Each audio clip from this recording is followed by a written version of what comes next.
Let me share a secret with you. 5 years ago, there was a time when my business was not going well. One day I sat helplessly and began to think, why does everything go so wrong? And then looking inside, I said to myself in the depths of my heart, what am I doing to make good things happen? Nothing. I was thinking in the depths of my heart, I thought that everything should only be good, only good. And it seems that life owes me all the good things. At a time when everything is going bad, a person thinks that he will say something and suddenly everything will be better. But this is not so, my dears. Let's think, when we wanted something to be good, or what did we do for something to come to us? If we want to change our life, we have to start from ourselves first. We have to build our way by finding whatever is holding us back and preventing us from changing. Luck is the place where preparation and opportunity meet. Said Seneca, after all, if we are not prepared, what opportunity will chance give us? Today in our video, we will go on a Stoic journey about life and other things, inspired by the very deep words of Seneca, one of the jewels of Stoicism. What do you think Seneca meant when he said, difficulties strengthen the mind, like the body? What Seneca wanted to say was that if you are a tree grown in a garden, and the gardener of this garden takes care of you in every way, takes care of your branches and leaves, provides you with everything, it will be good for you. But you will be nothing without the gardener's supervision. A wind will break your branches, and a little or a lot of water, without the supervision of the gardener, will gradually end your life and destroy you. But if you are a tree that has grown on the mountain, the effects of the blowing winds, the rains, and the scorching sun will not be able to hurt you, and you will be very strong. So we learn from what Seneca said that the example of a tree that has grown on the mountain is that no matter how many years a person lives, he is still a person. It gets stronger. A strong person is patient and ready for difficulties, so he has a purpose in front of a person, even if it is small, and appreciates him as soon as he gets a chance. Be sure that success is very close. It will come to us only when we want it, but not only by desire. The more we struggle on the path of this desire, the more we will shorten our path. Seneca recommends accepting the things we cannot change and focusing on the things we can, which helps develop emotional resilience. This approach teaches us to deal with difficulties calmly and clearly.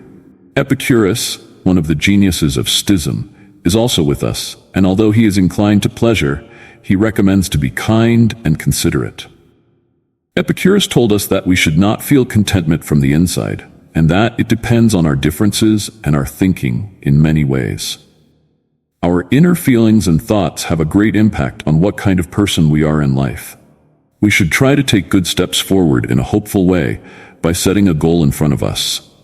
Any negative thought that arises in our mind is capable of holding us down, no matter how healthy our body is. If we liken this negative thought to an insect, it eats us from the inside like a plant or a tree, and it will not get rid of us unless we want it. Embrace Stoicism from the bottom of your heart and don't let negative feelings take hold of you. Everyday quotes that reflect Stoic principles can be a powerful source of awareness and inspiration. Marcus Aurelius is known for saying, "You have power over your mind, not over external events." Here's another quote from Seneca. Seneca emphasizes the importance of introspection and facing our fears by saying, "We often suffer more in imagination than in reality." If we keep the teachings alive in our memory, we will know what to do, and we will not allow discouragement to derail us from our path in any difficulty or any problem that will come to us on the way to our success. Write whatever makes you feel good on the wall of your room. The philosophies of Seneca and Epicurus emphasize important traits for human development and provide important concepts for personality development. The famous Stoic philosopher Seneca promotes values such as courage, intelligence, and self-control. He believed that self-control helps maintain a balance between impulses and actions, while knowledge enables intelligent decision-making. Epicurus, on the other hand, praised simple pleasures and introspection, emphasizing moderation and finding happiness through meaningful relationships. Put these values to the test in your life. For example, be wise or try to be like me. I am busy developing my wisdom by using Stoic philosophy, Have conversations with people who will improve your intellect or find them. Keep things like technology, money, etc. at one side, at least partially away. Pay attention to the time of your dreams. This is a factor that will have a great impact on the development of your temkinly side. In one word, it is necessary to understand that you should start monitoring yourself and be careful in this monitoring. Be careful in the development of your personality. You can get good results in the development of your personality by writing articles, and it would not be bad to be busy with meditations. By consistently applying these concepts, you can develop a strong personality that improves your life and the lives of those around you.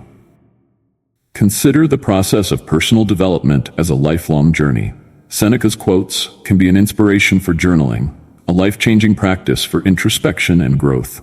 Use Seneca's inspired suggestions to help you get started.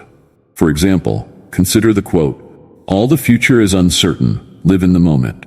What can you do today to live in the present moment?" Another question, we often suffer in dreams, but in reality, you may ask, write about a fear and think about whether it is justified. Encourage others to join this valuable activity by sharing your experiences with the community. Reinforce your own learning while engaging others in the activity by discussing your journaling experience.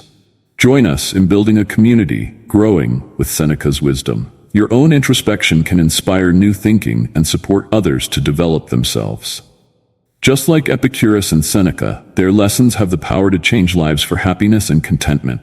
Epicurus believed that a balanced and intelligent life, focusing on the development of lasting relationships and simple pleasures, was the true path to happiness. His concept of ataraxia promotes spiritual stillness, inspiring us to reduce frivolous desires and focus on what is truly important. And again, the Stoic philosopher Seneca emphasizes the importance of tolerance and moderation. Accepting challenges and seeing setbacks as opportunities for growth helps you face current situations with style. And again, the phrase, "difficulties strengthen the mind like the body," in the same example reminds us that difficulties can be a result of personal development. There are many examples of the implementation of these ideas in real life. Many people report greater peace and contentment by incorporating Seneca's principles of forbearance and Epicurus's lessons of moderation into their daily lives. We encourage you to continue studying these revolutionary ideas. By incorporating the insights of Epicurus and Seneca into your own life, set out on a path to self-improvement and greater fulfillment and happiness. Dear viewers, if you listened to me till here, please don't forget to subscribe to my channel, like my video, and leave a comment on my video. This is a great source of motivation for me, and you also support me. And please let me know in the comments what topics you want me to make a video for you. Dear friends, remember once again that life is very short, and there is no point in prolonging our suffering in such a brief existence. Don't forget that everything starts with us. If we don't want to change, then even if the whole world comes together to help us, it won't make a difference. And with that, I say goodbye to you, hoping to see you soon, my dear Stoic friends. For now, farewell.